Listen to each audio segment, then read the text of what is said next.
वर्णानामर्थसङ्गानां रसानां छन्दसामपि मङ्गलानां च कर्तारो वन्दे वाणी विनायको।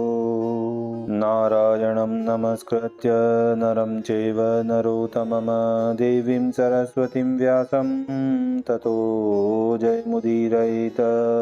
गुरुर्ब्रह्मा गुरुर्विष्णु गुरुर्देवो महेश्वर गुरुर्साक्षात् परब्रह्म तस्मै श्री गुरुवे नमः। बोलिए सियावर रामचंद्र भगवान की जय, राधावर कृष्ण कन्हैया लाल भगवान की जय, उमा महेश्वर भगवान की जय, गायत्री ब्रह्मदेव भगवान की जय, सद्गुरुदेव भगवान की जय, माता पिता गुरुदेव की जय, समस्त संतगण भगवान की जय, समस्त भक्तगण भगवान की जय। ओम नमः पार्वती पतये, हर हर महादेव। तो मित्रों और आप सभी श्रीमद् भागवत कथा की श्रेष्ठ रसिक जनों, श्रोतागणों, अब तक हमने श्रीमद् भागवत कथा की कथा को नियमित रूप से क्रमबद्ध रूप से श्रवण करते आ रहे हैं, कीर्तन करते आ रहे हैं, मनन करते आ रहे हैं, भजन करते आ रहे हैं।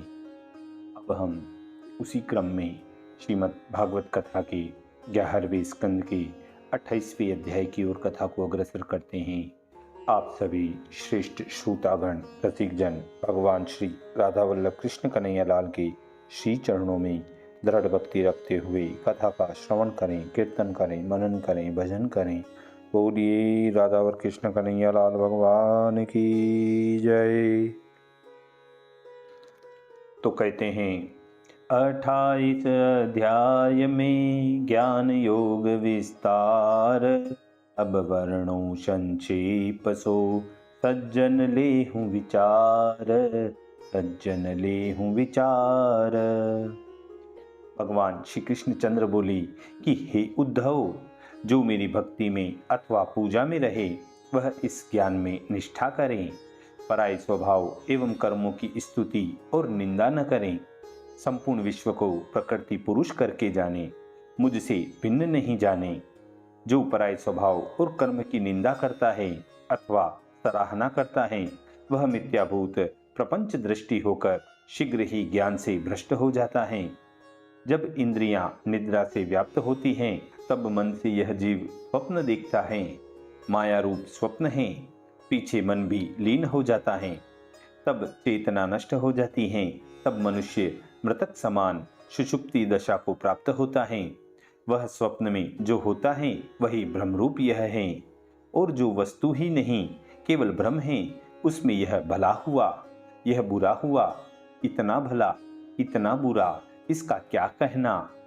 इसका धरा हुआ नाम सब मिथ्या ही है। मन में ध्यान करते हैं और नेत्रों से जो देखते हैं वह सब मिथ्या है। यहाँ भला बुरा कहें तो सब अपना ही अज्ञान भ्रम है। जैसे प्रतिबिंब की झाई सीपी में रूपे की बुद्धि मिथ्या है, कार्य को करते हुए उसी प्रकार यह देहादिक भाव मरने तक भय देते हैं। वेद में जो सृष्टि कही है वह आप ही ब्रह्म विश्व रूप होकर प्रकट होते हैं। आप ही उत्पन्न हो, आप ही सृजते हैं और आप ही रक्षा करते हैं। आप ही संहार करते हैं और जिसका संहार करते हैं वह आत्मा ही है।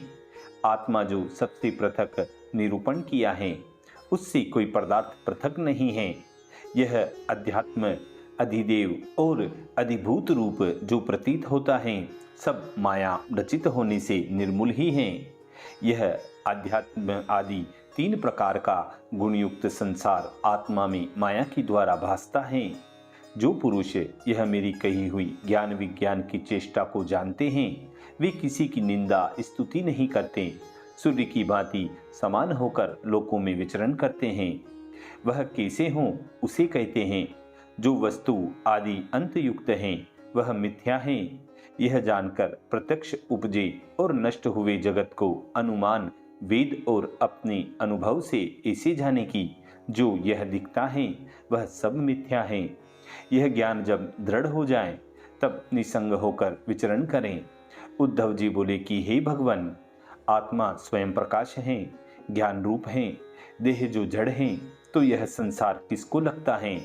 हे प्रभु, यह संसार आत्मा का है अथवा देह का है? इसका आत्मा ही दृष्टा है, वही देखता है। देह तो जड़ है, आत्मा जड़ नहीं, परंतु देखने वाला है। आत्मा अव्यय है, सगुण है, शुद्ध है, स्वयं ज्योति है, आवरण रहित है, और देह तो जड़ है, परंतु इसका संयोग काष्ठ और अग्नि से है। जैसे अग्नि और काष्ठ भिन्न नहीं है, इसी प्रकार आत्मा में एकता है। इन दोनों में संसार किसी को भी संभव नहीं, और जो संभव है तो भी अग्नि प्रकाशक हैं, काष्ठ प्रकाश्य हैं। यद्यपि सत्य हैं, परंतु तो भी संसार का अविवेक कारण है। तो इसके उत्तर में कहते हैं कि जहाँ तक देह, इंद्री और प्राण से आत्मा का संबंध है, वहाँ तक मिथ्या भी संसार भासता है। यद्यपि आत्मा का और इंद्रियों का संबंध नहीं, परंतु तो भी अविवेक से मान लेते हैं। उद्धव जी बोले कि देह तो असत्य है, इसको संसार क्या भासता है? तो इसके उत्तर में भगवान श्री कृष्णचंद्र कहते हैं कि यद्यपि विषय भोग की वस्तु पास नहीं, परंतु तो भी संसार नहीं जाता, क्योंकि इसका ध्यान विषयों में रहता है। इससे संसार होता है और स्वप्न में अनर्थ को देखता है। अब तर्क करते हैं कि ध्यान से जो विषय की स्फूर्ति है, वह तो जीवन मुक्ति से भी निवारण नहीं होती, तो मुक्ति किसी को हो ही नहीं सकती। इसके उत्तर में कहते हैं कि जैसे सोचने वाले को स्वप्न भी अनर्थ देता है, वही जो जागता रहे तो जागने वाले को यह अनर्थ नहीं होते। ऐसे ही जीवन मुक्त पुरुषों को विषय की स्फूर्ति अनर्थ नहीं कर सकती। शोक, हर्ष, भय, क्रोध, लोभ, मोह, काम, जन्म और मृत्यु, यह सब अहंकार से हैं। आत्मा को यह कुछ नहीं लगते। देह, इंद्रियां, प्राण और मन का अभिमान कर यह आत्मा ही उसके मध्य में स्थिर जीव हैं। इसी से गुण कर्ममय मूर्ति हैं और इन्हीं गुण कर्मों से बंध रहा है। इसी कारण ईश्वर के अधीन होकर सब संसार में दौड़ते फिरते हैं। सूत्र और महतत्व आदि नाना रूप से अनेक प्रकार का कहा है। इस प्रकार के अहंकार से जब यह जीव बंध रहा है, तब ज्ञान से मुक्ति होती है। उसे कहते हैं कि वचन, मन, प्राणी में अहंकार निर्मूल है, अज्ञान में बहुत रूप प्रकाशते हैं। इसलिए गुरु की सेवा कर तीक्ष्ण ज्ञान रूप खड्ग हाथ में ले इस अहंकार रूपी बंधन को काट कर संग छोड़ पृथ्वी में फिरें। इसका यही उपाय है। अब वही ज्ञान कहते हैं जिसका साधन करने वाला वेद है। वेद के कहे धर्म को तब विवेक उत्पन्न हो जब स्वधर्म, अपना अनुभव, उपदेश, तर्क इतने साधन से जो उत्पन्न हो, तो उस ज्ञान का फल कहते हैं कि योग, तप है और कारण है, और जगत के आदि अंत मध्य में वही हैं। नाना भेद के व्यवहार भी ब्रह्म में होते हैं, उसे कहते हैं। जैसे सुवर्ण के अनेक आभूषण बनते हैं और उत्पत्ति प्रथम भी और पीछे भी सुवर्ण ही हैं, अनेक भांति होने के उपरांत भी सुवर्ण ही रहता है, क्योंकि सुवर्ण से और कोई वस्तु तो नहीं। इसी प्रकार यह विश्व अनेक रूप से दिखता है, वह भी मैं ही हूँ, ऐसा जानना चाहिए। इस प्रकार विश्व का रूप कहकर इस देह इंद्रियों में जिससे प्रकाश होता है उसका तद्रूप कहते हैं। इस मन की तीन अवस्था कारण हैं, सत्वगुण, रजोगुण, तमोगुण। यह गुण हैं जो सब कार्य कारण कर्ता रूप हैं। अध्यात्म कारण, कार्य अधिकृत, कर्ता अधिदेव। इस प्रकार त्रिगुण रूप जगत हैं। इस प्रकार भी जिससे होता है और जिसके अनुभव से प्रकाश करता है, वह चतुर्थ स्थान ब्रह्म है। इंद्रियादिक के ज्ञान बिना जो समाधि आदि विषय हैं, वे ही सत्य हैं। इस प्रकार ज्योतियों में भी और भांति न हो सो सत्य हैं। यहाँ कहा अब जो और प्रकार होता है वह असत्य है। इस पर कहते हैं कि जो वस्तु प्रथम नहीं और पीछे भी नहीं, मध्य में भी नहीं, केवल नाम मात्र ही कहने को है, जिसकी प्रकट हुई और प्रकाशी वही है, ऐसी मेरी बुद्धि है। प्रपंच का ब्रह्म से अभेद कहते हैं कि यद्यपि प्रथम में ही हूँ, यह जो गुण से उत्पन्न हुआ विकार का समूह ब्रह्म का कार्य है, परंतु तो भी ब्रह्म के प्रकाश से भासता है। ब्रह्म स्वयं ज्योति है। इससे इंद्री, विषय, आत्मा, देवता, पंचभूत यह सब तत्व ब्रह्म रूप होकर भासते हैं। यह विचित्रता ब्रह्म का ही कार्य है। इस प्रकार ब्रह्म विवेक के हेतु से और देहादिक में आत्मबुद्धि त्याग कर गुरु द्वारा अपना संदेह काटकर सब कामनाओं से निर्वृत्त हो आत्मा के आनंद से संतुष्ट होकर रहें। जो छोड़ने चाहिए उनका स्वरूप कहते हैं। यह देह आत्मा नहीं, पृथ्वी का विकार है। इंद्रियों की अधिष्ठाता देवता, प्राण, मन, बुद्धि, चित्त, अहंकार कोई आत्मा नहीं है, क्योंकि अन्न मात्र के आशय से यह रहता है। इससे विकार युक्त हैं। और वायु, जल, अग्नि, आकाश, पृथ्वी यह पंचभूत शब्द, स्पर्श, रूप, रस, गंध, प्रकृति ये भी आत्मा नहीं, क्योंकि ये भी जड़ हैं। इस प्रकार विवेकवत ज्ञानी मुक्त पुरुष का इंद्रियों का किया हुआ गुण दोष नहीं होता। उसे कहते हैं कि जो विवेकी ज्ञानवंत हैं, जीवन मुक्त दशा को प्राप्त हैं, उन्होंने गुण रूप इन इंद्रियों का निग्रह किया हो अथवा न किया हो, उन्हें न तो गुण है न दोष हैं। जैसे मेघ के आकाश में आने से सूर्य को कुछ दोष नहीं लगता और मेघ जाने के उपरांत कुछ गुण भी नहीं लगता। जो निसंग हैं और ब्रह्म रूप हो रहे हैं, उनको किसी से गुण दोष नहीं लगता।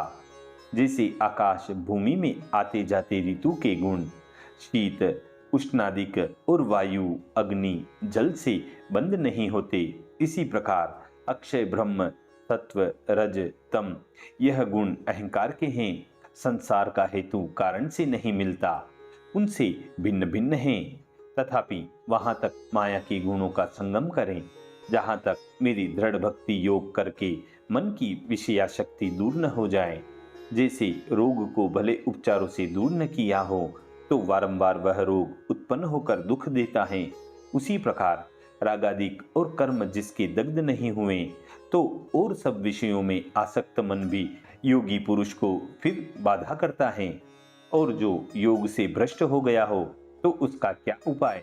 तो कहते हैं कि योगी को देवताओं के पेरे जो बंधु रूप भ्रष्ट करते हैं, योग के भ्रष्ट होने से फिर पूर्व अभ्यास बल से योग करें, परंतु कर्म मार्ग के धर्म न करें, केवल धर्म की ही साधना करें। जो किसी से प्रेरित हो तो मरने तक कर्मों से सुख दुख पाता है, परंतु जो विवेकी हो तो देह में स्थित आत्म सुख के अनुभव द्वारा तृष्णा से निवृत्त हुए विकार को प्राप्त नहीं होता। जिसकी मति आत्मा में स्थित है वह खड़े होते, चलते, सोते, मूत्र करते, भोजन करते और भी स्वभाव से दर्शन आदि कर्म करते देह को नहीं जानता। जो इंद्रिय वाले हैं वे बिना देखे क्यों रहेंगे? इस पर कहते हैं कि जो विवेक युक्त हैं वे यद्यपि इन इंद्रियों के विषयों को देखते हैं, परंतु तो भी अनुमान से विरुद्ध जान आत्मा से और वस्तु से मानते हैं। वे स्वप्न की भांति सब मिथ्या जानते हैं। जैसे जागने पर स्वप्न के विषय सब आप ही अंतर्ध्यान हो जाते हैं। हे उद्धव, आत्मा में मुक्तावस्थादि में विकार नहीं होता, क्योंकि वृद्धावस्था में गुण और कर्मों से विचित्र अज्ञान के कार्य रूप देहेंद्रियादि अध्यास से अपने स्वरूप में मिले हुए माने गए हैं। वही देहेंद्रियादि मुक्तावस्था में ज्ञान से निर्वृत्त हो जाते हैं। यह आत्मा किसी से त्याग और ग्रहण नहीं किया जाता। यदि मुक्ति को क्रिया का फल माने तो आत्मा में विकार होता है। इससे मायिक पदार्थों की निर्वृत्ति का होना ही मोक्ष है। बंध मोक्ष आत्मा का स्पर्श नहीं करते, इस कारण आत्मा निर्विकार है। जैसे प्रथम से ही विद्यमान घटादिक पदार्थों में कुछ विकार नहीं करता, इसी प्रकार मेरी अध्यात्म विद्या मनुष्यों के मन के अंधकार को दूर करती है, परंतु आत्मा में कुछ विकार नहीं होता। आत्मा तो जिस स्थिति में स्थित है उसी में रहता है। यह स्वयं प्रकाश जन्म रहित ज्ञान विज्ञान से भी जाना नहीं जाता। महान प्रताप युक्त किसी विकार से न बढ़ता है न घटता है, किंतु सदा एक रूप रहता है और सबों का प्रकाशक है। वह दूसरे से रहित है एवं जिसमें वचन की गति नहीं है, श्रुति भी कहती हैं, किंतु आगे अब गम्य नहीं। वहाँ से मन समेत वाणी फिर आती है, जिसके पेरे वाणी और प्राण कार्य करते हैं। केवल भेद रहित वह आत्मा है, उसमें भेद देखना इतना ही भ्रम मन का है। अपने आत्मा के बिना इस भेद का आशय है ही नहीं, और जो भेद मानते हैं उनका मन दुखित है, क्योंकि रूप और नाम से जो वस्तु कही जाती है वह पंचभूत रूप है। देह इंद्री दूसरा पदार्थ है। यह मत पंडित लोगों का विवाद है। तत्व जानने वालों के मत में वस्तु विचार कर देखो तो सब मिथ्या ही है। जो कच्चा योगी योग साधता है, उसे उसके देह से उठे रागादिक उपद्रव करके योग भ्रष्ट कर देते हैं।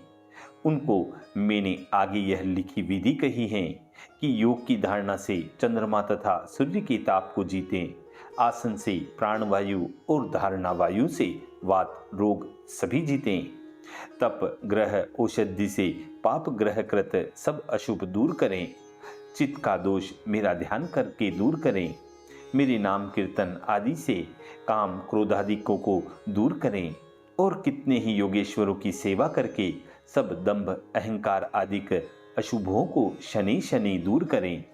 कितने ही योगेश्वर इस देह को समर्थ तरुणता में अनेक उपायों से स्थिर करके परकाया प्रवेश की सिद्धि के लिए योग करते हैं।